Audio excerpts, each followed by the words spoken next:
Welcome to AB news. Mahabubabad జిల్లా తోరూరు పట్టణ కేంద్రంలోని స్థానిక ఎంపీడీఓ కార్యాలయం ముందు ప్రగతిశీల గ్రామ పంచాయతీ వర్కర్స్ యూనియన్ ఆధ్వర్యంలో గ్రామ పంచాయతీ కార్మికుల వేతనాలను తక్షణమే విడుదల చేయాలని నిరసన కార్యక్రమాన్ని నిర్వహించి తదనంతరం ఎంపీడీఓ కార్యాలయంలో వినతి పత్రాన్ని అందజేయడం జరిగింది. ఈ కార్యక్రమంలో జిల్లా అధ్యక్షులు పాడియా బీకు, తోరూరు మండల అధ్యక్షులు గుండాల సోనర్సయ్య, సహాయ కార్యదర్శి పగిడిపాల ప్రమోద్, గ్రామ పంచాయతీ వర్కర్స్ యూనియన్ నాయకులు గుంషావలి, శ్రీధర్, మల్లేష్, సురేందర్ తదితరులు పాల్గొన్నారు.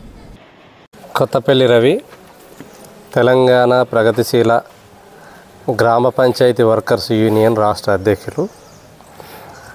గ్రామ పంచాయతీ వర్కర్స్కు గత 3 నెలల నుండి వేతనాలు అందట్లేదు. అసలే అరకొర జీతాలతో జీవిస్తున్న గ్రామ పంచాయతీ కార్మికులు 3 నెలల బట్టి జీతాలు ఇవ్వకపోతే వాళ్ళు ఏమి దీన్ని బతకాలి అని చెప్పి మీ ప్రభుత్వాన్ని అడగదలుచుకున్నాం. కాబట్టి వెంటనే జీతాలు రిలీజ్ చేయాలని చెప్పి రాష్ట్ర ప్రభుత్వాన్ని డిమాండ్ చేస్తున్నాం.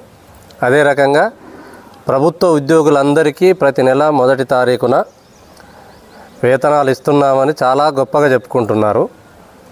మరి గ్రామ పంచాయతీ కార్మికులు, గ్రామాలను శుభ్రంగా పరిశుభ్రంగా ఉంచే గ్రామ పంచాయతీ కార్మికులు ప్రభుత్వ ఉద్యోగులు ఎందుకు కాదు? ప్రభుత్వ ఉద్యోగులుగా ఎందుకు గుర్తించటం లేదు? గ్రీన్ ఛానల్ ద్వారా గ్రామ పంచాయతీ ఉద్యోగులను కూడా ప్రతి నెల 1వ తారీఖున వేతనాలు ఇస్తామని చెప్పి రాష్ట్ర పంచాయతీరాజ్ శాఖ మంత్రి గారు ప్రకటించారు. అది ప్రకటించి 4 నెలలు గడిచినా ఇంతవరకు దానికి సంబంధించిన చర్యలు ఎలాంటివి తీసుకోలేదు. కాబట్టి వెంటనే గ్రీన్ ఛానల్ ద్వారా వీళ్ళకు జీతాలు ఇవ్వాలని చెప్పి మేము డిమాండ్ చేస్తూ ఉన్నాం.